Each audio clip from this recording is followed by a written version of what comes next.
Bunları kullan.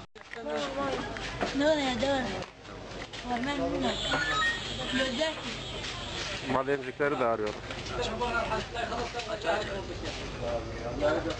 Kaç gün olmuş bu çekeli abi? Kaç var abi? 15 يوم صار له ما رجع 15 gündür hocam. 15 gün. Şey yaptım, 15 gün sonra gelsin. Saat 15 Sevk edeceğiz. Film çekecek. ولا ما رجع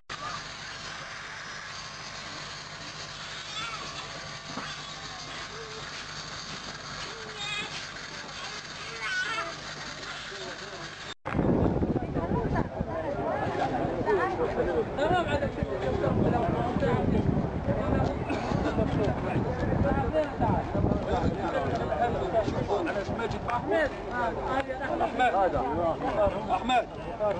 Bu da tam kile geliyor.